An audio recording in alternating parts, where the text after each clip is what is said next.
Hi guys, so this video is going to show you how to use Screencast-o-matic throughout our time in digital learning. So first I'm going to start as if we don't have the application at all and move forward from there. So first thing, make sure that you're connected to the VPN. If you're not, you can just hover over your Wi-Fi connection, click Cobb County VPN, click that again, Cobb County VPN, connect, and then it'll have you enter in your password. So once you're connected to the VPN, you are going to click the Windows key and type in Software Center. Okay, so once the Software Center pulls up, you will come over here to the search bar, type in Screencast, and it will search for the application. Okay, and then once you see this right here, Screencast-o-matic, this is your application, so you'll click on it. You will click install, and then it will install it right to your desktop. Okay, so once you have it downloaded, you can come over here and type in Screencast. If you hover over it, then come over here, you can pin it to your taskbar. That's probably the quickest way to be able to get to it, and it will just look like this right here down on your taskbar. Once you click on that, it's going to pop up Launch Free Recorder. If I try to click on that, it's not going to work because I'm actually using Screencast to do this explanation. But you'll just click on it and then click on Free Recorder.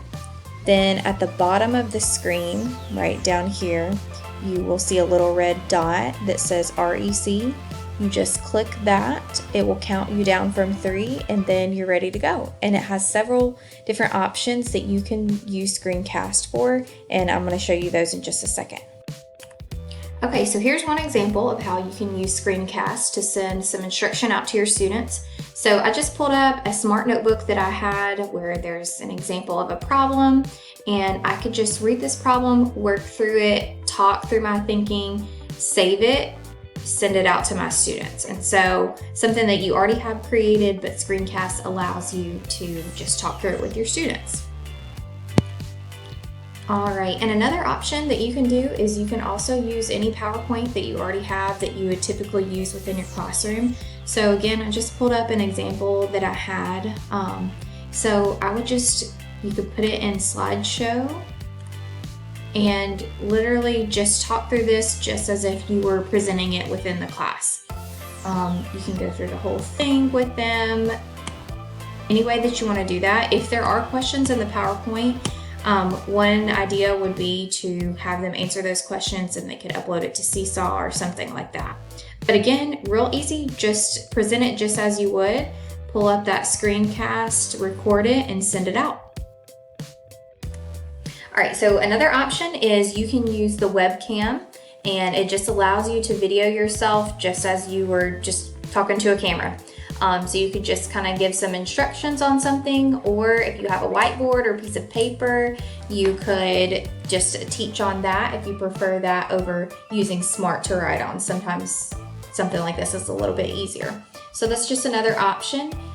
In just a second, I'm going to show you how there's an option to do your screen, but also have a small video of yourself in the corner as well. So I'll show you that one next. Okay, and so here's the option where you have your video over to the side, but you can also have whatever screen that you want as the background.